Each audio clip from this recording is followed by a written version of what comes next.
Happy holidays from Freedom Chiropractic. It is the season of stress and travel, and those two things do not jive well together. So what we're gonna do is give you a few of our favorite tips and hacks to make travel during the holidays a little less painful for your body and your spine.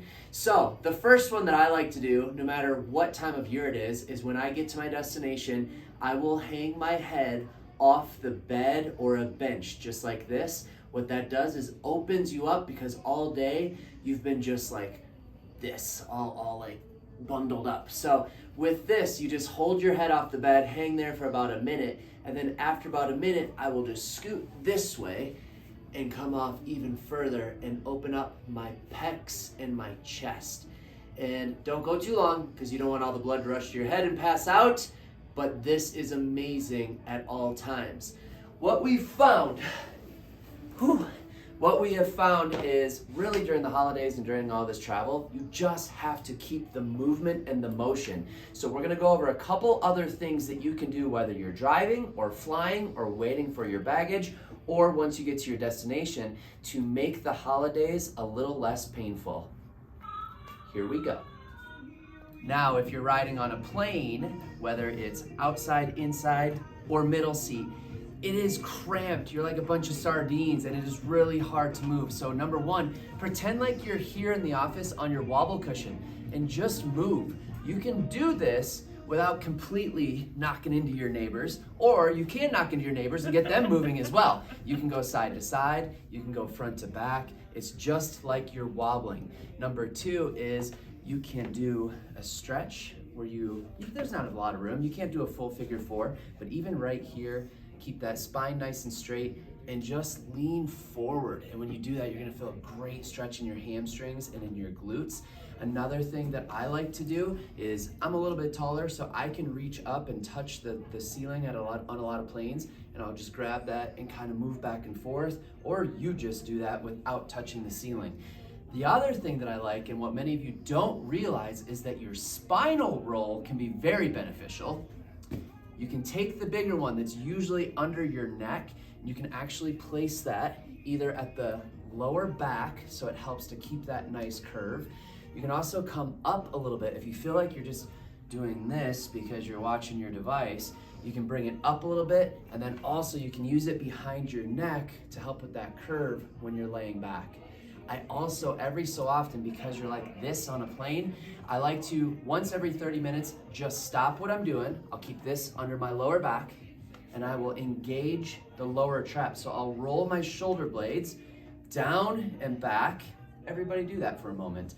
Down and back, bring the chin back so your ears are over your shoulders. Make as many double chins as you can. It's not sexy, but it's effective. Hold it there for 30 seconds. And then go back to whatever you were doing. But if you can do that throughout the day or throughout your flight, that really helps to break up this. And then when all is said and done, you can just say, "Excuse me, sir, I'd like to get by now." Come out into the aisle, just do some deep squats. You can just kind of hang out here or just walk up and down the aisle. Kirsten drives home for the holidays. So when she's driving, one thing that she said that she continues to do is wobble back and forth. And obviously just don't like wobble off the road and crash, but it's just movement, like we said. Now, if it's a longer drive and you're stopping throughout the way, one thing that we recommend is bring a towel with you or a gown, whatever you have handy. And whenever you get to a rest stop or somewhere else, just because it can be nasty, just put a towel out, take some time outside of the car to walk around, and then hit the floor. So she's gonna do a couple easy yoga poses. One is gonna be upward dog. So as she gets down on the ground on her towel, she's going to upward dog. Okay, she's going to just stretch out her abdominals and she's gonna bring that pelvis forward. And then after that, you can come back into what we call child's pose. So you're gonna come all the way back as far as you can. It's gonna stretch out your lower back. You're also gonna stretch out your lats and your upper back too. These are two great stretches that you can do to break up the hours of driving that happen. If it's a shorter drive, then again, right when you get to your destination, get moving. So finally, when you get off the plane after you've been like this all day and you get to the baggage claim, there are some things that you can do instead of going back to your phone and just hanging out waiting for your bag. Use this as your stabilizer. And the first one you want to do is stretch out your quad muscle.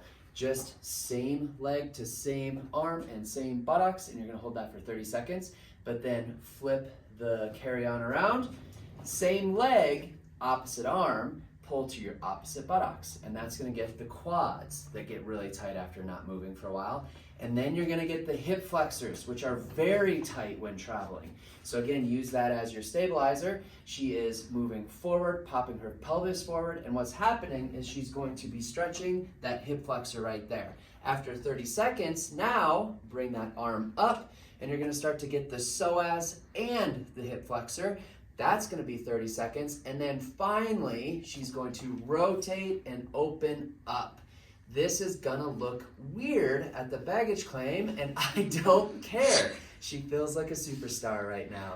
But she's going to be more mobile than most of the people getting off of the plane. So use all of these to your advantage to just take care of your spine during a crazy holiday season. Like I said, most importantly is just move. So again, we challenge you. You can either stick to our challenge of the burpees, squats, and push-ups, or at least try to walk 8,000 to 10,000 steps a day. It's cold out there this weekend, and so if you have to be inside, march in place, jumping jacks, I don't know what else we could do, dance for all I care, throw your little nieces and nephews around, and just move. Merry Christmas, Happy New Year, Happy Holidays. See you soon.